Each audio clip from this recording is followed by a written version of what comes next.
والسلام علی عبادہ الذین اصطفیٰ اما بعد فاعوذ باللہ من الشیطان الرجیم بسم اللہ الرحمن الرحیم۔ حضرات محترم، آپ حضرات درس سے بخاری سماعت کر رہے ہیں اور بخاری شریف سے آج ہماری حدیث نمبر جو ہے وہ 373 ہے۔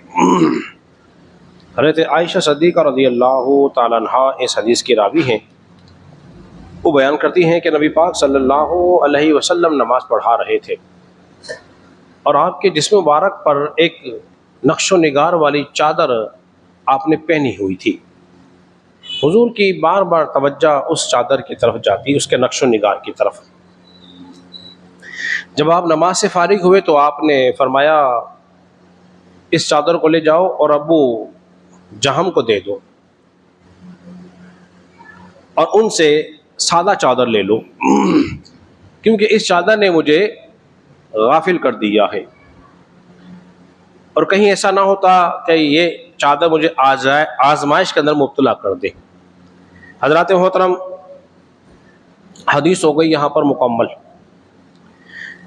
نبی پاک صلی اللہ علیہ وسلم جو چادر پہن کر نماز پڑھا رہے تھے وہ ابو جہم کی دی ہوئی تھی۔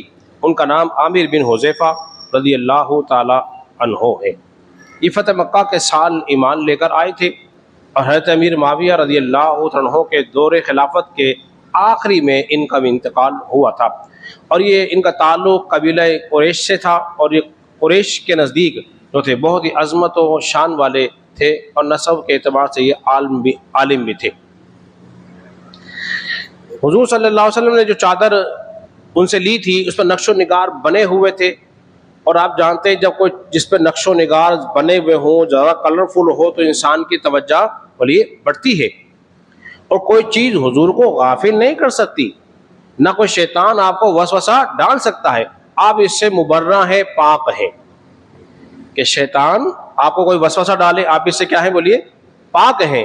شیطان تو وسوسہ آپ کو اور مجھے ڈالتا ہے، لیکن یہ ساری چیزیں کیا تھی؟ تعلیم کے لیے تھی، سکھانا مقصود تھا کہ جب کوئی بہت زیادہ نقش و نگار بنے ہوئے ہیں، کلرفل ہو، تو انسان اگر حالت نماز میں اسی کو دیکھتا رہے بار بار تو اس کی نماز سے خشوع اور خضوع ختم ہو جاتا ہے، اس کی توجہ نہیں رہتی، توجہ کسی اور طرف لگ جاتی ہے۔ ایسے ہی نبی پاک صلی اللہ علیہ وسلم کسی غزوہ میں تھے، آپ کسی وادی میں رکے تو آپ کی وہاں نماز فجر فوت ہو گئی، صحابہ بھی ساتھ تھے، اس کا تذکرہ ہم آپ کے سامنے کر چکے ہیں۔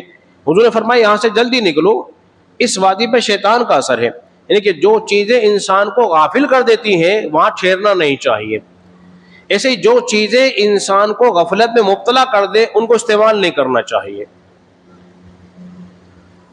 تو چونکہ ابو جہم سے لی تھی اور انہیں واپسی کر دی، اب ان کی دل آزاری نہ ہو کہ میں نے تو تحفہ دیا تھا، حضور نے واپسی کر دیا، فرمایا اسے لے جاؤ، اس کے بدلے سادہ چادر لے لو، اس کے بدلے سادہ چادر لے لو، وہ زیادہ مناسب تھی۔